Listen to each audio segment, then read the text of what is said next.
What's up, guys? It's your boy Josh Showtime, the Showtime Fight Farm, along with my man, 100 Grand, Josh Vaez. And let's get into the nitty gritty. Look, we are here to talk fights, all right? All things fights. This is boxing. And we got a beef that's been brewing for a few years now. And it's kind of weird now. Like, everybody out here just going off Twitter beefs. Like, you got Alicia Baumgartner, Clarissa Shields. Then we got the one that we're talking about now, Tank and Shakur. Which, I mean, I get this beef because they're actually in the same weight class. So it makes sense at least.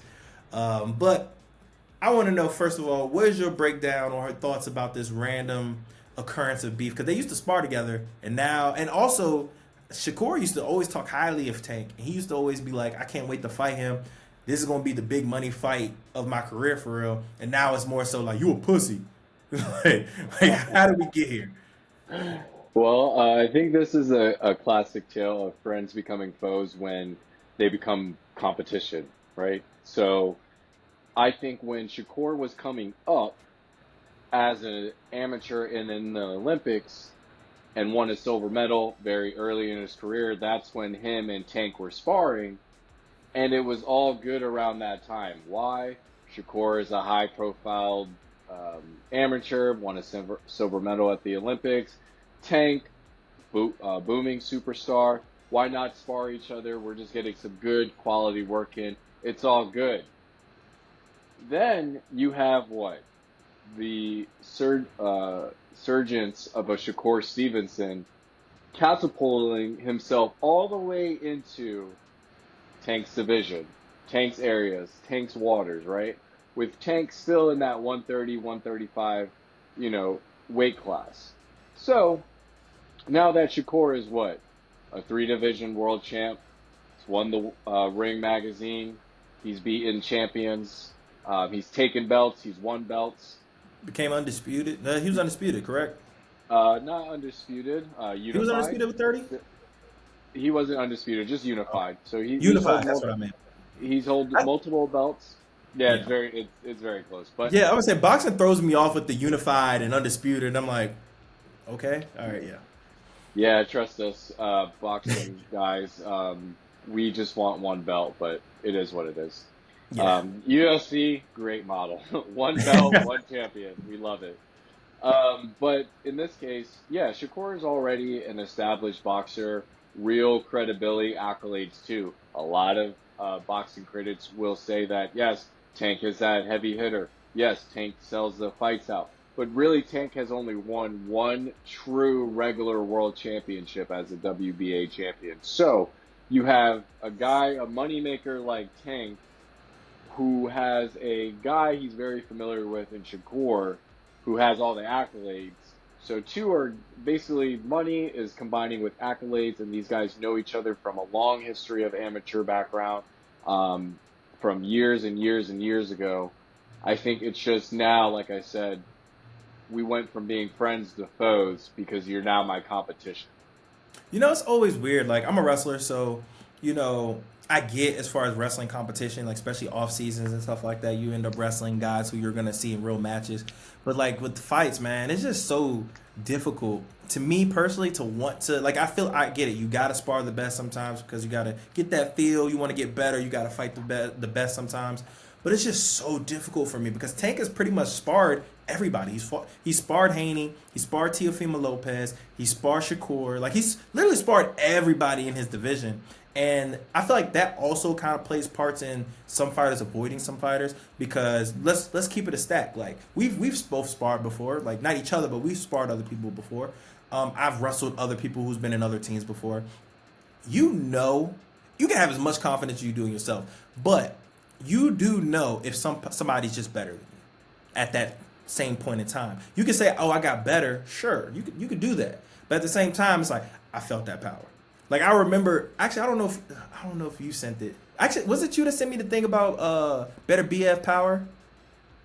No, I don't think so. Okay, so there's a video someone sent me a while ago, and they was talking about how he was sparring. I forget who exactly it was, but it was a light heavyweight who sparred better BF, and he was basically talking about how his power was the most different power he's ever felt in his life in a sparring match, and he was like, I got hit by him, and I legitimately didn't want to be there anymore. And like, I'm pretty sure people have felt that with Tank also sit here and say, I don't necessarily know or care if I ever want to really fight that kind of power again. But at the same time, Tank also fought these guys when some of these guys were like 16, 17 when they first sparred. That's another point. So that kind of throws me off. But when it comes to these two and their battles, we already know this is a main event, pay per view, big time Las Vegas fight. You can have it Saudi Arabia. It don't. This is a money fight. All right, classic boxer versus puncher, but at the same time, Tank can box, and he's an elite boxer as well. Now Tank can't. I mean, not Tank. Shakur can't punch, but he is still amongst the elite of the elite when it comes to the boxing. Yeah, absolutely. So I think you said it best, boxer versus the puncher. Something's got to give. Me personally, I think these guys, it's personal for them outside of the skill set. It's personal because they do Yeah. know each other so well. But I think they both understand that taking a L by fighting each other is a real thing. I Oh, think I think Tank understands that he could really take a L by facing Shakur, and I think Shakur thinks that he could really take a L by facing Tank.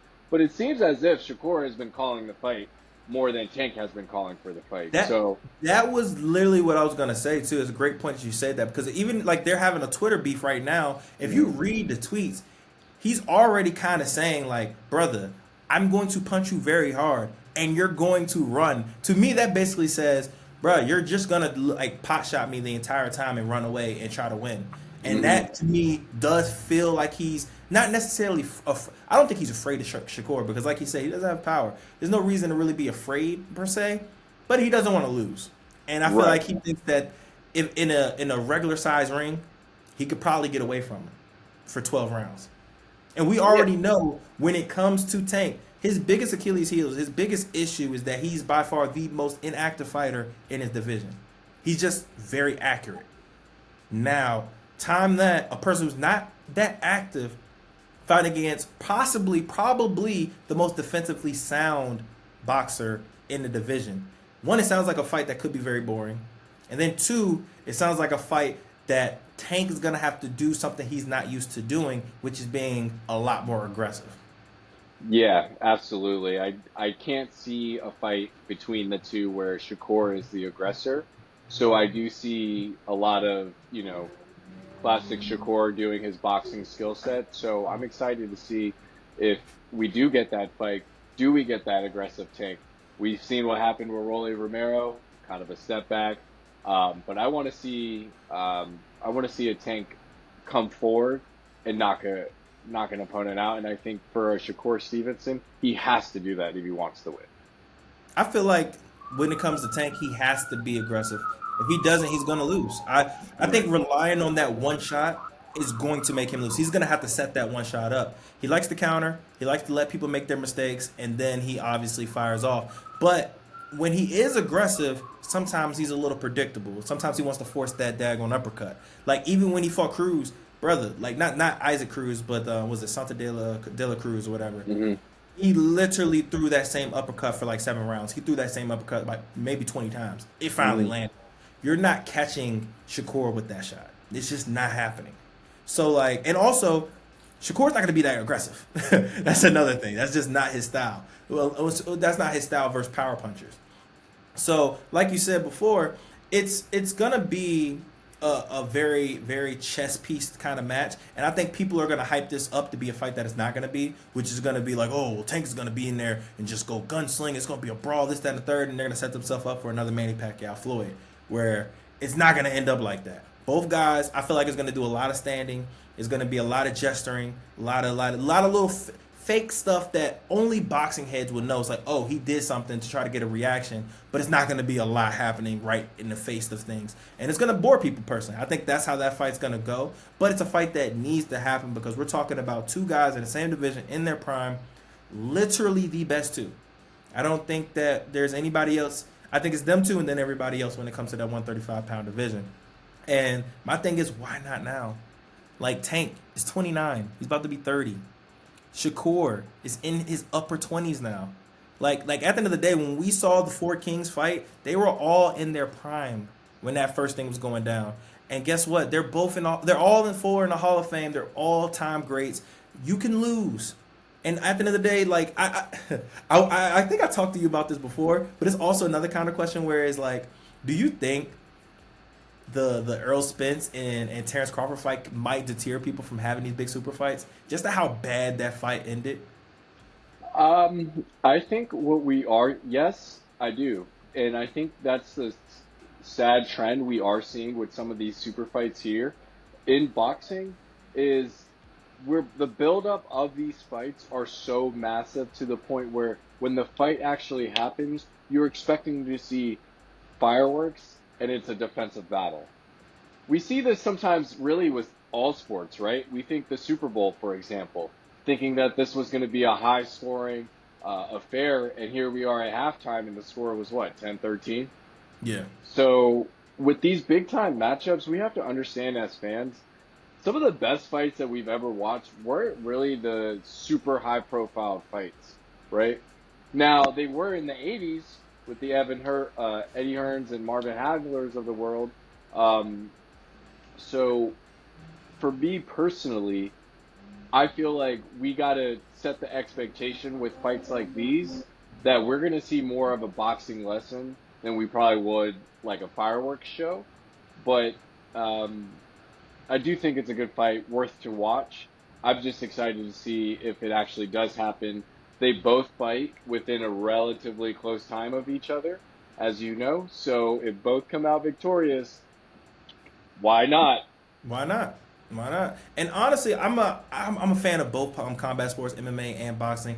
I like to look at it as more so if you want to find those firework fights where it's literally the two best in the world, you probably should lean towards MMA more so. Just because that is more of a clash of styles where you'll get those fireworks of the two very best.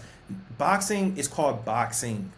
So the best at boxing are normally boxers, which means there won't be too many fireworks. Like there, of course, has a potential to be. Of course, you have two power punchers fighting each other at the same time. You could say that that was like Terrence Crawford and Errol Spence. Both those guys get people out the way.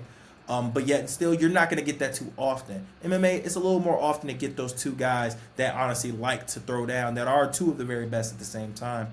But I was more so speaking of the perspective of how embarrassed Errol got in that fight. Like everybody hyped that up to be that's the fight of the century. That's the fight of the new best fight of the generation. This is supposed to be what Manny Pacquiao and Floyd was. This, that, and the third. We finally get it, and it was an entertaining fight. That's one thing we can't say. It was not a boring fight whatsoever. It was fireworks after round one, but it was completely one sided. And I can see other fighters. Yes, a lot of fighters are conceited and they're confident in themselves. But at the same time, there's that hint of doubt because I think that's what also makes people great is having that doubt, that fear of possibly losing is like that could happen to me on a bad. When you fight the best constantly in their prime, that can happen. That very well can happen. These guys are too good. Yeah, and we talked about this earlier in the show. Floyd Mayweather's blueprint is you don't lose, you get more money, right? So I think a lot of these boxers are afraid of that. Oh, right. It's not that I don't think Tank really thinks he can't be Shakur. It's that I think he thinks that he really could lose to Shakur. Yes. And does that deteriorate him as a fighter in today's world? In some boxers' eyes and many boxers' eyes, yes, it does. It does deteriorate you. But what I think that boxers should really focus on is, and I think they're starting to catch on, are performances. I think fans just don't care about the undefeated record anymore and now care about your performance, which is a great telling sign for the Devin Haney and Ryan Garcia fights of the world because Yeah. we, as boxing consumers, are pretty much telling boxers at this point, we don't care if you're 30-0 and he's 30-0. We just want to see the best fight the best. And if you lose, if it's a great performance, we'll watch you again on the next fight. Here's the thing, though. That's always been the case. Like back in the days, back in the 70s and 80s, Muhammad Ali wasn't undefeated in his career. He lost. Who cared? Mike Tyson, he lost multiple times, and he still sold out arenas, still made millions and millions of dollars. Only reason why he went broke was because of how he got his money, and he messed his own money up, and Don King messed his money up. Like, he was getting paid. Like, O's do not matter. Look at UFC. Who has O's really that makes millions of dollars in the UFC? Conor McGregor still makes the most money in his fights, and he's lost like 6 times. Like no one cares. No fans do not care about losses. We don't. Like that's just a fact. People want to say, "Oh, his career is up." No, you can lose one fight. Errol Spence, when he fights again, he's still gonna sell out wherever he goes, and he's still gonna make a lot of money. Why? Because his fans are gonna be your fans no matter what. Fans, as long as you ain't doing nothing like super illegal, your fans are gonna stick with you. So you always got those locked in. And if you're just an entertaining guy, we're always gonna tune in because we don't know what type of comeback you're in. We love a comeback story. So at the end of the day, like you said, we don't care about O's. Fans don't. Never did, never will. I will give you my money. I don't care if you had 2 losses. You could have 10 losses. Manny Pacquiao had how many losses? Like Uh, what? Like, close to it. Yeah, about 7 to 8 losses. like Yeah. no one cares. No one ever cared. Like that's all my. That's why I never cared about this whole O thing. To me, O just when I saw O's, even in wrestling, if I saw an O, it could definitely mean you're unbeatable. Like you're just that dude. But a lot of times, to me, I would just be like, oh, he's untested. He ain't wrestled nobody. Oh no, he ain't fight nobody. Like I used to be worried when I was wrestling. Like I'd be worried about the people who had the 4 or 5 losses. They had like 25 wins, 4 losses. I'm like, he won a lot. I was like, he lost 4 times, but he won a lot. So that I care about that. I don't really care about those L's. That don't really mean anything to me. Yeah, and the experience factor too, right? So if someone's, 23-0, right, compared to a guy who's 25-4, I mean, you are facing a guy who's faced adversity because he's lost a few times. Maybe some of those fights were close fights, robberies, we don't know, right? Yeah. So, at the end of the day, again, I think the performance is starting to weigh in more than it ever has in the boxing community. Because at least with Floyd, yes, and you can say the Money Mayweather era was a little bit of a more boring side of Floyd Mayweather's fight, but you could at least resonate with his character and his persona enough, not resonate from a money standpoint, but enough to where it was like interesting to watch. You know the whole. Then this is a quick thing. Like when it comes to the Floyd Mayweather era, the Money Mayweather era, everyone always talk about how boring it was. My biggest thing was like, give me all these boring fights. Like if you want to say Manny Pacquiao versus Floyd was boring, fine, whatever. It wasn't that entertaining. I will give you that. What other ones are we going at? We going with the Guerrero fight? Okay, cool. But both the Madonna fights were fun. Like the Cotto fights were fun. I think it just stems from the pretty boy Floyd was the one that really KO'd, TKO'd opponents, flashy, with his skill set, and Money Mayweather mainly won by decision. Yeah, but that to me is just such a bad context because it's just assuming that like just because a fight went to decision, that is boring. Like didn't Gotti and Arturo Gotti and Award wasn't those decisions? Yeah, Like but yeah, they were decisions, but they were all out wars on the way to decisions. I mean, I And know that. I know that. I know it's not the same comparison as far as fight quality. I'm just more so saying like people who want to say, "Oh, well, he's decisioning these guys." Decisions can still be fun. Like when oh yeah, Floyd yeah, yeah. fought, like when Floyd fought Cotto, that was a fun fight. Like he got his nose busted up. When Madonna knocked his tooth out, like bro, like this, like there was some good battles even in his 30s when he was Money May, and then also the Oscar De La Hoya fight was a very entertaining fight too because Oscar De La Hoya was just spamming punches. A lot of them won't landed, but he was a super aggressive this entire time. The entire time, the Canelo fight, I mean, that one wasn't boring at all because he just completely washed the crap out of. That was probably, in my opinion, his best performance in his 30s. Because, like Canelo, sure he might not have been ready, but at the same time, like this is the same guy who had 40 plus fights, and he just like deuce egged him like completely. Yeah, I mean, I think it really, again, I think it just stems from kind of like baseball, where that quote is, "Chicks dig the long ball," right? In boxing, chicks dig the knockout. And I think when Floyd was coming up, he was flashy, knocking opponents out, TKing them. Now he's flashy and not doing that. So it's kind of like he lost his flair, got a little older. Some of the opponents were maybe out of their prime as well, like a Shane Yeah, Mosley. that's true. So I think that's He really definitely was what picking his fighters for sure. for sure, and I think that rubs some casuals the wrong way. But overall, I think even whether you're a casual or a true fan of boxing, you're starting to get to the point where the new age of boxers where, all right, we can't have any more ducks. We went through a whole era of, a fighter who was the cash cow picking his fights, which is fine. He had the availability to do so. Now we have Canelo doing that. Okay, that's also fine, but we can't have guys like Devin Haney doing that, a Tank doing that, Hell a no, you haven't Shakur done doing that. anything. Right. So I think now I think the boxers are starting to get it, and I think the pressure from fans are starting to weigh in on boxers now because of that social media presence that these I agree. boxers are openly saying this all over Twitter. It's not like, oh, we heard this Hmm. in an interview or we heard this on the radio like it was maybe in the 90s or 80s. Now it's like, no, he put this on his Twitter, which means You he had said you his wanted phone. that smoke. Like, Yeah, he said it with his own words and his own fingers. So I think at this point, nobody wants to be a J. Cole. So so these guys are going to have to start fighting each other soon because eventually they're either going to be Ducks or they're going to be J. Cole's, and I don't think they want to be either. I agree 1,000%. Nowadays, it's so much tougher to duck because Twitter is gonna eat you alive. Like if you don't have an account, you're not social media active, you're fine. But if you have a social media account, you really can't tweet much because they will sit here and say, "Oh, what about such and such?"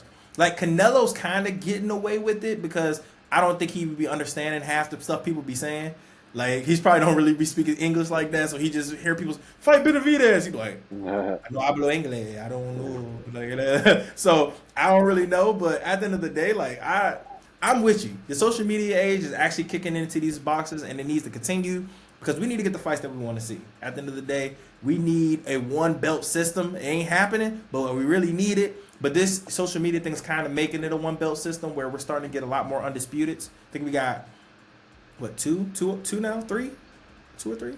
We That's had very well said. Jamal. We had Jamal. We had Inoue, who became undisputed at one point, and then we had Crawford. So we had three. But we got to also remember, being undisputed was very rare for the past like 20 years. Like we Right. haven't really had too many of those. So now that we already even have three, kind of tells you that now we're starting to come into the system where everybody's fighting everybody. Yeah, and that's great to see. So I'm hoping that the boxing sanctions do figure out some system that allows to really set these mandatories up and make these big unified fights happen.